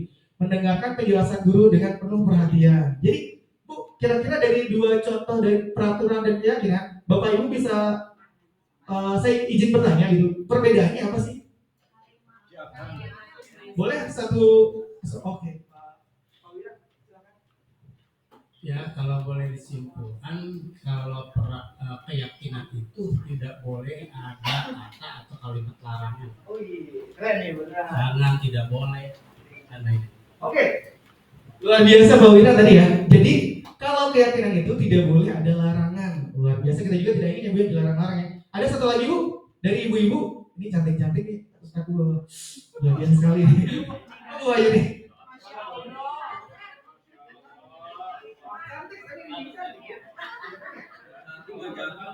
Untuk yang keyakinan ya Mas ya? Ya, mana boleh peraturan. Keyakinan itu mengajak anak-anak atau kita semua mengerti atau menerapkan nilai-nilai kebaikan. Tadi selain keyakinan tidak boleh ada larangan, kata Pak Wira, Bu ini menambahkan nilai-nilai keyakinan itu mengandung nilai kebaikan ya. Betul Bu ya? Nih, kalau bisa kita artikan redaksi peraturan ini, jangan berbicara saat guru sedang menjelaskan. Budak cari cinggu, bari H2C. Apa H2C itu apa Bu? Harap-harap cemas ya. Kalau ini apa namanya? Kalau kata guru SMA saya dulu di Mandua, dibilangnya KKN Bu. Kicep-kicep melay. Gitu. Si Asep kicep-kicep melay gitu ya. Jadi beda Bu ya. Keyakinan ini mengandung nilai kebaikan dan tidak ada hal-hal yang sifatnya kata larangan seperti itu ya. Oke, kita lanjutkan izin. Nah, Bu, Pak, izin saya memberikan ini ya, kita diskusi bersama boleh ya? Ini saya punya kertas Bu, ini saya beli dari Uni Emirat Arab. Positif. Oke, boleh Bu saya aja nggak apa-apa. Bu Elis yang lagi jadi kameramen. Izin saya bagikan nanti. Barisan yang pertama ini kita akan mengubah kalimat-kalimat larangan ini menjadi kalimat keyakinan dan kita tuliskan juga nilai kebajikannya apa sih. Contohnya tadi ya. Contoh dari nilai kebajikan dari keyakinan ini adalah saling menghargai atau menghormati. Nah, dari kalimat peraturan 5 kalimat peraturan ini kita ubah menjadi kalimat keyakinan dan kita tuliskan nilai kebajikannya apa sih. Ya. Izin yang barisan Bu Dewi sampai Pak Didi ini yang nomor 1, dari Bu Syarifah sampai Bu Widi nomor 2. Jadi, nah ini begitu berikutnya. 1, 2, 3, 4, 5, 1 ya. Kenapa? Nomor 2 udah gak apa-apa, isi lagi aja dengan versi yang berbeda. Izin saya bagikan dulu.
Nanti izin ya menyampaikan dari setiap kelompok kira-kira diubahnya menjadi apa dan nilai kebajikannya seperti apa.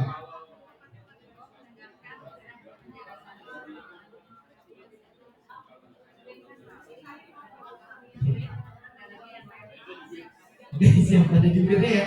Silakan Bapak Ibu pilih jubirnya siapa nanti untuk menyampaikan. Oh iya, Pak Yusman ya. Senior panutan saya nih. Oke, untuk Bapak Ibu sudah selesai? Sudah, mari kita dengarkan dari mulai poin 1 ya. Ini yang pertama ada dari sayap kiri dulu nih. Sayap kiri, dari Pak Yusman, nanti di sayap kanannya boleh. Pak Yusman enggak, silakan. Ini konsekuensinya kalau saya jawab, saya les biola gratis ya. Ya, terima kasih Pak Sep.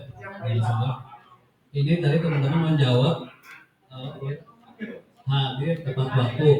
Tapi kalau saya tambahkan, kalau tepat waktu anak bisa saja datang jam 8. Kan tepat waktu Pak, jam 8. Tapi mungkin saya sedikit tambahkan, hadir sebelum bel masuk. Hadir sebelum bel masuk. Kira-kira nilai kebajikannya apa Pak Yusuf? Disiplin. Wih, disiplin. Oh, kita menang buat Pak Yusuf. Pak Yusman, teman-teman boleh di mem. Dapat tes biola gratis setengah jam. Baik, untuk dari kami sebenarnya mungkin tidak jauh dari Pak Yuswa ya, karena nomor 1 kan kira-kira seperti itu. Jadi kami buat hadir tepat waktu. Kemudian mungkin kebajikannya adalah mengajarkan untuk disiplin. Itu saja. Oke, tepuk tangan buat Bu Dewi dan Tim. Dan mem ya, luar biasa sekali. Bapak Ibu, poin 2, siapa jubirnya? Oh, Bu Aini.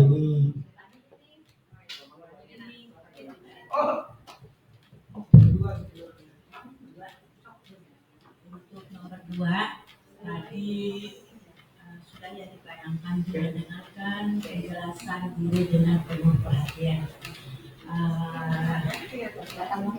Yang lainnya, kalimat lainnya yaitu menyimak penjelasan guru dengan penuh konsentrasi. Menyimak penjelasan guru dengan penuh konsentrasi, luar biasa ya Bu. Boleh tepuk tangan. Oh, Nilai kebajikannya mungkin selain anak menghargai siapa yang berbicara di depan, juga untuk apa ya? Kedisiplinan juga mungkin. Iya. Baik, luar biasa. Boleh tepuk tangan Bapak Ibu. Di uang ini ada. Yo, jubirnya Bu Widi. Untuk yang kedua, tadi peraturannya seperti itu, kemudian keyakinannya harap mendengarkan penjelasan guru dengan baik. Berikutnya, nilai kebajikannya yaitu menghormati guru. Dan itu. Terima kasih banyak Bu Widi dan Bu Widi. Poin 3, Bapak Ibu. Oh, Terima kasih. Di sini untuk poin 3 dalam menggabung teman ya, nilai keyakinannya hargai temanmu untuk saling menghormati. Hargai temanmu untuk saling menghormati. Nilai kebajikannya apa? Menghargai kali, menghargai ya, rasa setia kawan atau saling mencintai juga. Oh tidak boleh. Mencintai pembelajaran boleh. cinta sewajarnya ya Bu ya. Oke, terima kasih untuk kelompok yang berdiri. Bapak ada? Poin 4 ya? Poin 4. Jubirnya? Untuk poin 4 itu adalah buanglah sampah pada tempatnya. Kemudian untuk yang nilai kebajikannya menjaga kebersihan kelas, menjaga kebersihan lingkungan sekitar. Oke, terima kasih banyak untuk poin 4 dari kelompoknya Bu Dewi. Wih, luar biasa. Oh, ada lagi ini kelompok. Ada. Potong sendiri ya. Poin 4, dilarang membuang sampah di kelas. Kita ada 2 nih konsep ya, keyakinannya. Pertama, dengan membuang sampah pada tempatnya akan membuat suasana kelas menjadi nyaman. Terus yang kedua, dengan membuang sampah pada tempatnya merupakan bentuk kepedulian kita terhadap kebersihan lingkungan kelas. Karena di sini ada bahasa Indonesia Di sini puitis ya, karena ada apa? Ada pentolan-pentolan bahasa Indonesia di sini. Siap, saya tidak akan komen karena ini pasti akan harus di-ACC bahasa Indonesia. Oke, terima kasih banyak. Tepuk tangan dulu boleh? Oke. Poin 5, siapa jubirnya Bapak Ibu? Poin 5 itu dilarang bermain gadget saat pembelajaran berlangsung. Di sini kita meyakini proses belajar akan berlangsung lebih baik ketika bisa fokus, disiplin, dan mampu memanfaatkan fasilitas sesuai dengan fungsinya. Nilai kebajikannya di sini disiplin, menghargai diri sendiri dan orang lain. Sayangnya guru-guru bahasa Indonesia ini. Terima kasih banyak Bu Restu dan tim. Ibu, ada mau disampaikan? Dari program Adiwiyata. Nomor 5, harap gadget disimpan di kotak HP ya. Nilai kebajikannya tertib dan menghargai. Pak Ustadz Erwan, ada perwakilan saja. Oke, boleh tepuk tangan untuk kita semua Bu. Ya luar biasa tadi ya.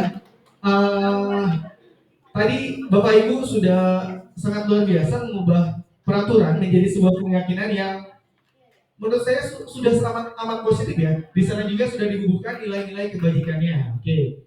Karena tadi kita tulisnya di sana, jadi saya tidak tulis di sini Bu ya. Kita tulis di hati masing-masing saja. Oke. Ya. Bapak Ibu, itu sekian saja dari saya. Nanti kita ketemu lagi ya dengan speaking yang lainnya lagi. Terima kasih banyak. Mohon maaf apabila ada salah dan hilang. Assalamualaikum warahmatullahi wabarakatuh.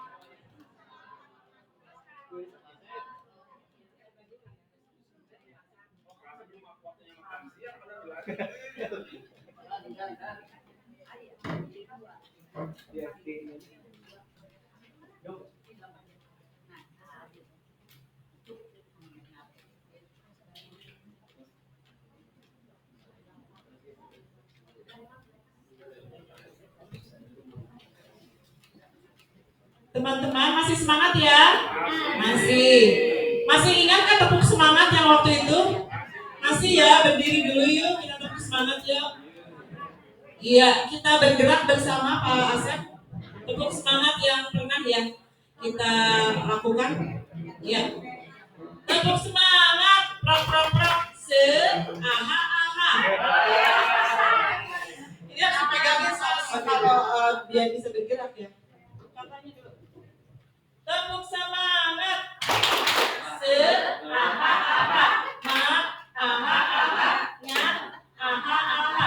dan ding, dung, dan ding, dung, semangat. Bisa ya? Semangat dong. Ya, boleh pukul-pukul punggung temennya, dan punggungnya pijit-pijitan. Boleh mendekat ya? Boleh. Ya, tepuk semangat.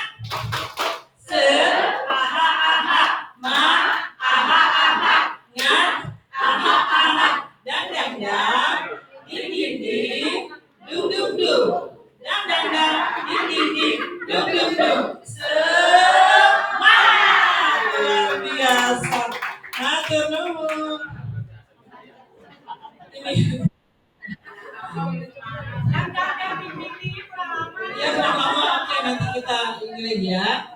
Baik, ini materi yang keempat, masih ada 2 lagi ya. Ini yang kelima dan keenam. Keenam nanti Pak Asep sedikit lagi. Iya. Baik Bapak Ibu, tadi ada motivasi, ada hukuman, konsekuensi, penghargaan, dan yang terakhir adalah restitusi. Mungkin kita sering mendengar kata restitusi itu di konteks apa ya? Pajak ya kayaknya ya. Jadi restitusi itu apa ya? Bahasa iya, pembayaran. Penggunaannya pembayaran ganti rugi. Jadi ada yang ganti ganti ruginya gitu ya, seperti itu. Baik, jadi restitusi ini adalah suatu proses untuk menciptakan kondisi bagi murid untuk memperbaiki kesalahan dalam konteks sekolah ya, atau konteks disiplin positif, sehingga mereka bisa kembali pada kelompok mereka dengan karakter yang lebih kuat menurut Gosen 2004. Restitusi juga adalah proses kolaboratif. Nah, di sini ada kolaborasi ya, yang mengajarkan murid untuk mencari solusi untuk masalah-masalah yang tadi ya, banyak kan tadi masalah-masalah yang sudah kita temukan, dan membantu murid berpikir tentang orang seperti apa yang mereka inginkan dan bagaimana mereka harus memperlakukan orang lain. Ini menurut Gosen juga tahun 1996. Selanjutnya, nah di dalam materi suatu proses ya, langsung mendengarkan saja atau orang tua agar dapat menghasilkan murid yang mandiri dan bertanggung jawab.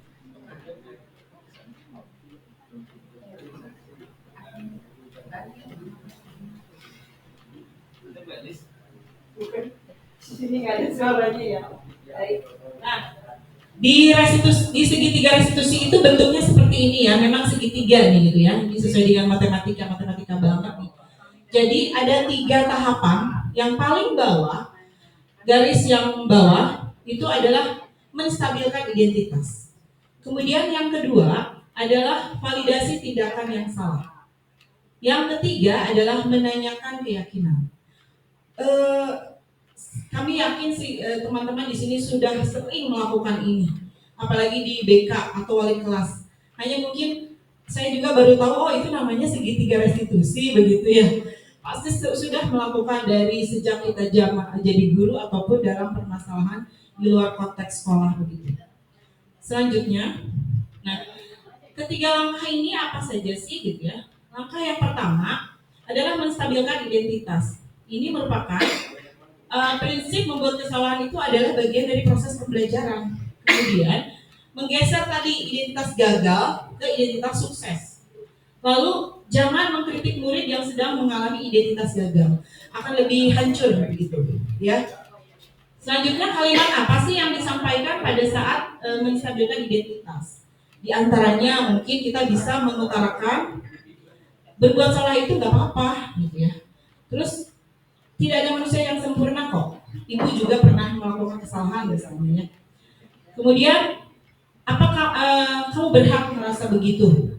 Dia misalnya marah sampai memarahi temannya karena merasa tersakiti gitu ya. Jadi misalnya kita boleh mengatakan kamu berhak merasa begitu untuk mempertahankan apa yang kamu miliki seperti itu. Ya.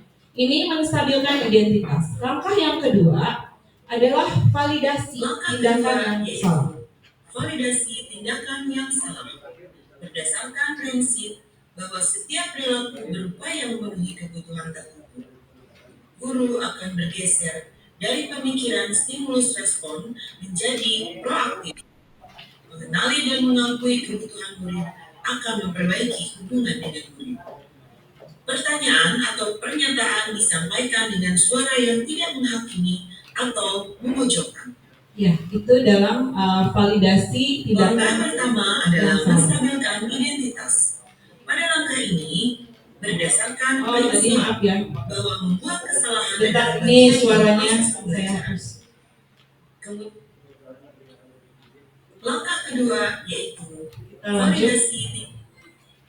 Nah, langkah yang ketiga adalah menanyakan keyakinan. Ya. Tadi kan kita sudah punya keyakinan kelas ya, tadi sudah buat gitu.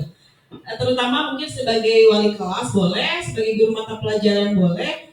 Di kelas itu sudah membuat keyakinan kelas dulu, yang awalnya dari peraturan, kemudian diubah menjadi keyakinan kelas. Cirinya menggunakan kalimat positif, tidak boleh ada kata jangan, tidak, gitu ya. Kemudian setelah mereka memiliki keyakinan kelas di setiap kelas misalnya, atau kalau zaman dulu mah kontrak belajar gitu ya, kalau sekarang mah ya itu tadi di dalam kurikulum Merdeka mah disebutnya keyakinan kelas seperti itu. Saat perilaku telah divalidasi dan identitas sukses telah stabil, maka murid telah siap mengkaitkan keyakinan dengan tindakannya yang salah. Karena sudah paham, oh keyakinan kelas yang harus saya lakukan tuh dari 1 sampai 10 misalnya seperti itu. Ya, dan itu harus dipahami semuanya seperti itu. Lanjut. Nah, kalimat yang dapat disampaikan, misalnya keyakinan kelas apa sih yang sudah kita sepakati gitu. Kemudian apa keyakinan kelas itu penting buat kita? Ya. Lalu apa bayangan kita tentang kelas yang ideal? Misalnya lagi, kamu mau jadi orang seperti apa? Nah, itu pertanyaan-pertanyaan yang bisa digali untuk membuat sebuah keyakinan dalam fase menanyakan keyakinan. Selanjutnya, nah di sini saya membuat contoh video ya, bagaimana langkah segitiga restitusi di sekolah ini. Disiplin positif pada murid. Adapun tokoh pemeran dalam video ini merupakan settingan sebagai referensi penerapan segitiga restitusi. Ya, saya lompat ke kasus 2 saja ini. Kasus 2. Ibu Elis wali kelas 9I mendapatkan laporan dari guru bahasa Sunda dan guru piket bahwa Takia sering izin ke UKS pada saat pelajaran bahasa Sunda. Ketika ditanyakan oleh guru piket, alasannya sedang sakit perut. Tapi menurut informasi dari teman-temannya, Takia takut karena belum mengerjakan tugas-tugas bahasa Sunda dan pada hari itu harus tes diantara. Ini kayaknya sering terjadi ya di UKS tuh, aduh alasan gitu ya. Nah, bagaimana sih gitu cara yang paling ideal, efektif tadi? Kaitannya lagi dengan posisi kontrol apa sih yang harus kita lakukan begitu. Lalu nanti nilai pada akhirnya adalah menghasilkan nilai kebajikan gitu ya dari murid-murid kita. Nah, seperti apa ini tayangannya? Mohon maaf Pak Wira, waktu itu tuh dipadetin, jadi ada Pak Wiranya sebenarnya artisnya.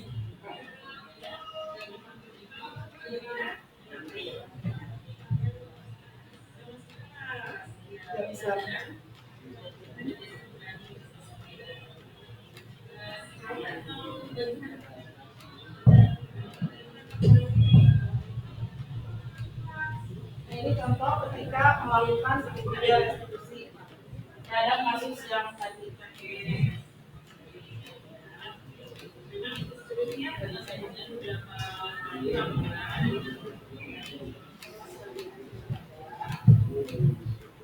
Mohon maaf ini volumenya tidak bisa maksimal.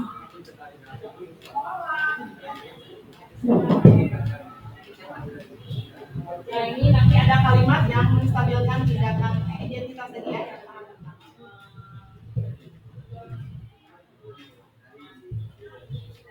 Tadi Ibu tidak menyalahkan, tapi ingin mencari solusi bagaimana supaya tidak terulang lagi. Ini kamu ada dalam itu. Sebenarnya saya nggak bisa bahasa Sunda tuh, itu begitu. Kamu kan orang Sunda, bukan. Saya jujur, saya nggak bisa. Kenapa lagi coba? Nggak masuk bahasa Sunda. Sebenarnya saya udah saya yang dikajikan. Ada lagi yang ya itu saya kasihan. Saya nggak ya, Ibu tahu ya alasan kamu seperti itu. Iya Bu, saya salah. Ibu bisa samping aku, tapi Ibu masih apa namanya bersyukur. Di sini murid kita akan terbuka menyampaikan kesalahannya apa dan menyadarinya begitu. Kamu hanya sudah mengikuti di pelajaran bahasa Sunda saja.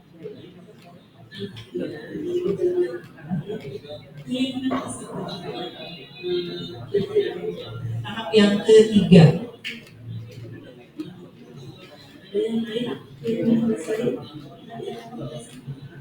Betul ya, mengerjakan tugas karena ternyata tugas kamu menumpuk gitu.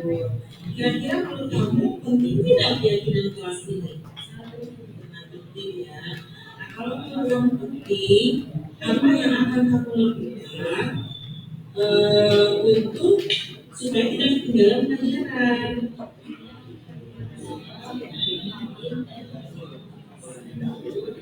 Ya, betul sekali. Alhamdulillah ya. Jadi, Takia akan beserta untuk melaksanakan keyakinan kelasnya ya dengan waktu dan menghargai. Baik Katia, mudah-mudahan tetap semangat ya. Nah sekarang boleh istirahat untuk pekerjaan. Terima kasih ya. Assalamualaikum warahmatullahi wabarakatuh. Saya Katia Humaira. Saya merasa senang bisa berdiskusi dengan Ibu Elis untuk menyelesaikan masalah saya, yaitu jarang masuk kelas bahasa Sunda karena saya merasa kesulitan dan jarang mengerjakan tugas. Saya akan berusaha untuk memperbaiki diri saya dengan melaksanakan keyakinan kelas, yaitu menghargai guru dan teman dan mengerjakan tugas tepat waktu. Assalamualaikum warahmatullahi wabarakatuh. Iya, itu contohnya ya.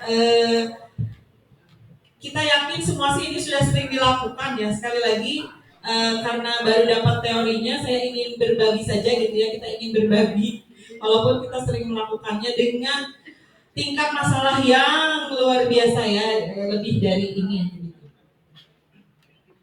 Selanjutnya, nah ini semoga video ini dapat bermanfaat bagi guru-guru hebat. Semoga tergerak, lekas bergerak, mari menggerakkan.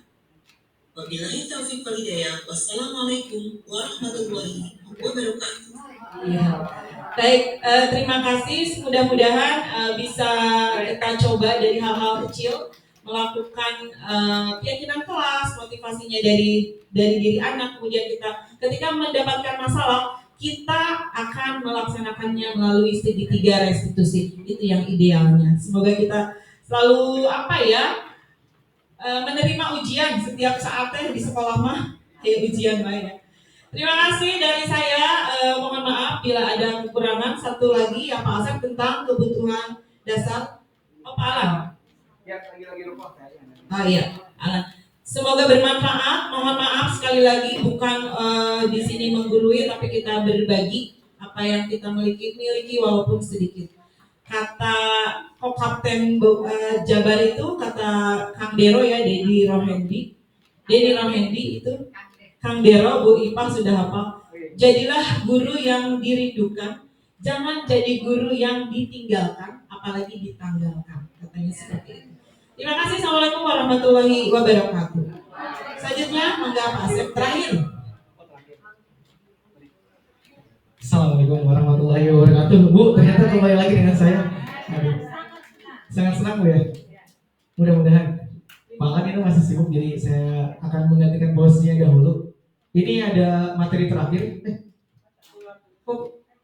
Ternyata materi terakhir di belakang. Sebentar ya Bapak Ibu ya. Kepalanya aman kepalanya tadi udah gitu aman Bu ya. Udah lentur ya. Tidak mengantuk lagi.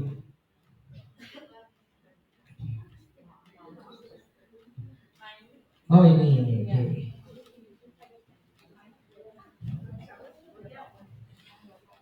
Ya, ini materi terakhir kita singkat saja Bu ya. Jadi tentang kebutuhan dasar manusia. Layaknya kita siswa pun, murid pun, ya manusia gitu. Mereka juga memiliki kebutuhan dasar. Kebutuhan dasar manusia secara umum ini saya sudah bubuhkan diagram dan saya juga buatkan Google Doc yang saya kirim di Malabar, nanti itu silakan boleh sambil dibaca. Nah, yang pertama kebutuhan dasar manusia itu adalah bertahan hidup. Nanti penjabarannya akan saya lampirkan. Yang kedua, kasih sayang dan rasa diterima. Yang ketiga, kebutuhan akan kebebasan. Yang keempat, kebutuhan akan kesenangan, dan yang terakhir adalah kebutuhan akan penguasaan. Seperti itu. Oke, ini tadinya ini banyak banget materinya dari si William ini Bu. Jadi saya simpulkan menjadi beberapa poin, 5 poin. Yang pertama, kebutuhan bertahan hidup. Nah, ini seperti kebutuhan biologis, yaitu makan, butuh makanan, butuh air, tempat tinggal, dan kesehatan. Ini Bapak Ibu sudah sangat memahaminya pasti. Yang kedua, kebutuhan untuk diterima. Nah, di sini mencakup kebutuhan akan hubungan sosial, kasih sayang, dan rasa memiliki. Makanya Pak Yuswa di sini senior hebat saya ini, tidak henti-hentinya untuk mengasihi sebetulnya, karena manusia itu butuh kasih sayang, betul ya saya? Oke, luar biasa. Nomor 3, kebutuhan untuk penguasaan. Ini bukan tentang oligarki ya. Ini adalah kebutuhan akan komponen pengakuan dan harga diri. Manusia itu ingin diakui, Bu ya. Bahkan anak-anak yang istimewa pun luar biasa di sini, maksudnya tidak cicing ya, Bu ya. Mereka tuh dengan caranya ingin sekali keberadaannya diakui gitu. Akhirnya mungkin caranya yang salah, dia merokok lah, nongkrong lah, tawuran lah, agar masyarakat SMP Negeri 3 tahu bahwa ada keberadaan anak-anak tersebut seperti itu. Jadi pada dasarnya mereka ingin ada penguasaan seperti itu. Ya, dalam hal ini ingin adanya pengakuan akan harga dirinya seperti itu. Lanjut, tinggal 2 poin lagi. Ada kebutuhan kebebasan. Mungkin kita sering menemukan ada anak yang susah diatur, itu kira-kira butuhnya kebutuhan apa nih dia? Nah, mungkin di sini kita bisa kaitkan dengan kebutuhan kebebasan. Dalam hal ini berkaitan dengan kebutuhan akan kemandirian, bebas. Dalam hal ini memiliki kendali atas diri sendiri, mau diatur ya. Ingin dia adalah orang yang punya hak penuh atas dirinya sendiri seperti itu. Dan bebas untuk menentukan pilihan. Nah, yang kelima, kebutuhan kesenangan. Kebutuhan ini berkaitan dengan kebutuhan akan kesenangan bermain dan mendapatkan pengalaman menyenangkan. Sering kita lihat saat waktu sholat zuhur ya, baru datang kadang-kadang kita suruh sholat zuhur, main bola di lapangan, menirsep gitu ya. Mungkin mereka sedang mencari ini nih, kebutuhan kesenangan luar biasa. Walaupun Bu Yuli sudah luar biasa memantangi mereka gitu kan. Saya tuh pura-pura ngumpet kadang-kadang. Ya Bu Yuli, mohon maaf. Oke, Bu, ini kasusnya sudah saya sampaikan karena saya tuh kurang suka ketika PowerPoint itu terlalu banyak. Akhirnya saya sampaikan lewat lewat grup di Malabar ya. Nanti ya sambil dibaca. Kadafi, kita pasti kata Kadafi. Tapi ini Kadafi yang lain ya Bu Ima ya. Ini Kadafi yang lain. Saya bacakan saja ya. Ini kita akan jawab langsung. Kadafi merupakan siswa kelas 8. Dijawab lagi. Ini kelas 8J, karena seperti itu ya. Ini kesayangannya Bu Emi juga ya. Bu Emi, assalamualaikum. Oke. Ia selalu terlihat pendiam dan menyendiri di kelas. Ia jarang berinteraksi dengan teman-temannya dan lebih suka membaca buku di pojok kelas. Oke. Ketika ditanya alasannya, Kadafi hanya menjawab singkat. Tidak ada yang seru, kata dia. Ia mencari kesenangan dalam membaca buku, namun merasa kesulitan untuk bersosialisasi dan mendapatkan teman. Kadafi mungkin merasa tidak diterima oleh kelompok teman-temannya, sehingga ia memilih untuk menyendiri. Nah, yang jadi pertanyaannya, dalam kasus ini, kira-kira Kadafi kemungkinan besar sedang berusaha memenuhi kebutuhan apa nih? Dari yang 5. Nah, apa nih? Apa Bu? Apa? Oke, boleh dijawab. Kebutuhan? Gak apa-apa Bu, jawab aja. Oke, kebutuhan. Tapi gini, dia mencari kesenangan, ini kalau ada ini ya. Mencari kesenangan dalam membaca buku, namun kesulitan untuk bersosialisasi. Kebutuhan. Oke, apa aja boleh balik lagi Bu. Penguasaan ya? Kasih sayang, kebebasan, kesenangan, penguasaan, bertahan hidup.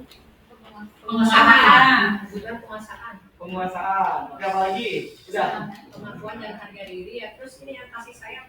Kasih sayang. Oke, saya ini. Oke, terima kasih Mbak ini. Ada lagi Pak Ujang tadi kayaknya mau jawab nih, soalnya sangat senang sekali dengan Kadafi. Ini suka baca apa Pak? Ya, kebetulan saya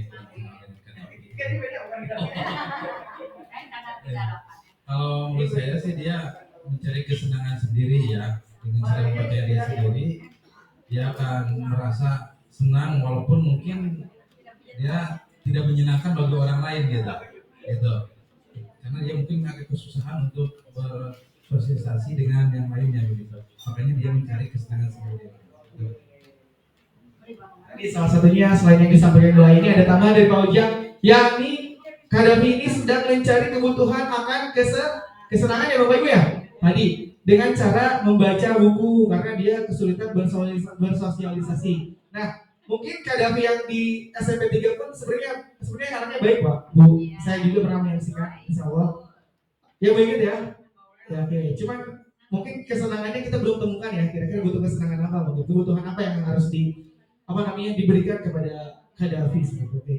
Ibu ini sebenarnya modulnya ada, saya sampaikan di Google Dokumen di grup Malabar.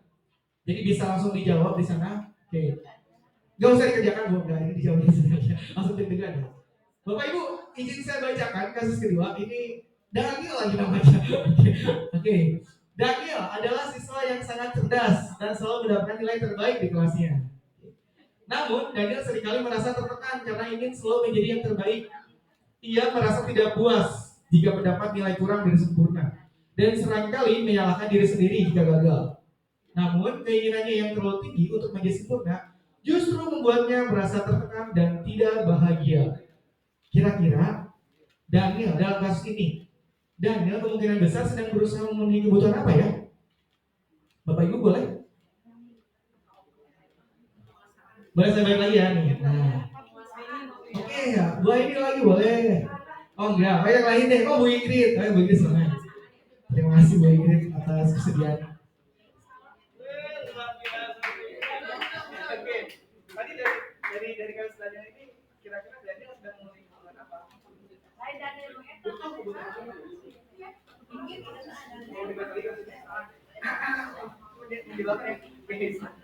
Jadi Daniel ini adalah sangat baik. Boleh apa sih yang dia maksudnya?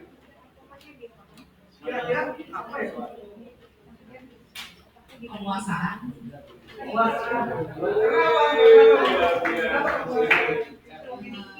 Karena punya ekspektasi tertentu yang tidak terrealisasikan sehingga ingin dikuasai. Karena ekspektasilah yang membuat Daniel merasa tertekan gitu. Karena itu kebutuhan akan penguasaan itu yang sedang dihadapi oleh Daniel. Oke, terima kasih Bu Ingrid, tepuk tangan boleh, Bapak Ibu. Oke, ini ada kasus terakhir nih Bu. Ini ya, kenapa sih gini ya? Jadi satu kami mereka Bu Emi mana Bu Emi? Oke, ini di kelas 7 lagi saya dari kelas 9. Ini ada kelas 3 ini terakhir Bu, insya Allah saya tidak akan tambah jam lagi. Oke, mungkin nanti kita akan bertemu di bulan-bulan lain Bu ya. Ini kasus 3. Aldi seringkali membuat onar di kelas. Ia mengganggu teman-temannya, tidak mengerjakan tugas, dan seringkali melanggar peraturan sekolah. Ketika ditanya alasannya, Aldi hanya menjawab bosan, gitu. Oke. Ia merasa bosan dengan rutinitas sekolah dan ingin mencari sensasi yang berbeda. Dan membuat onar, Aldi merasa dirinya diperhatikan dan mendapatkan perhatian dari teman-temannya. Dari kasus Aldi ini, kemungkinan besar Aldi sedang berusaha memenuhi kebutuhan apa kira-kira? Kita jawab, oh Bu Syarifah mau jawab. Lebih dalam nih sebenarnya. Ini chapter tuh budak-budak chapter seru banget ya.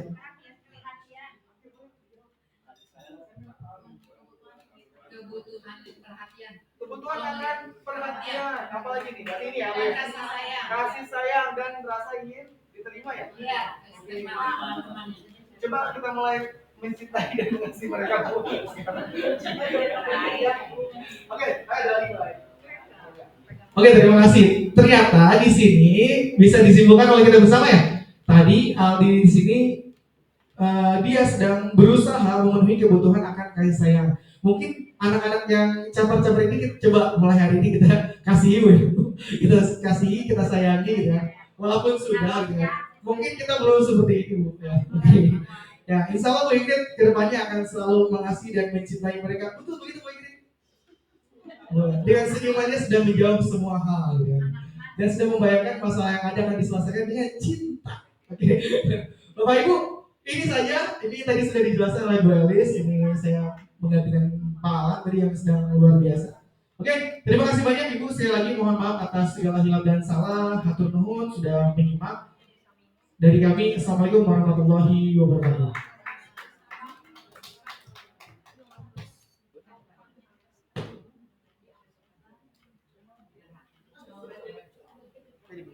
Selanjutnya dikembalikan kepada MC.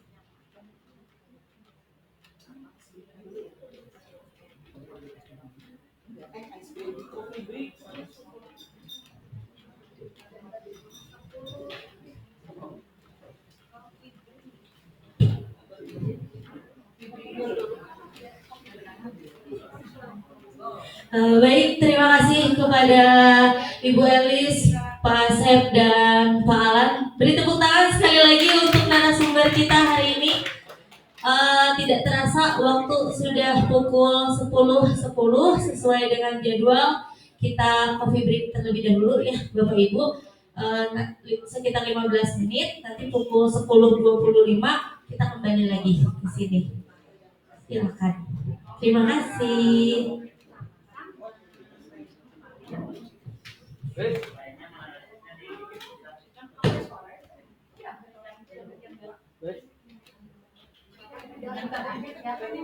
Kita akan stop ya.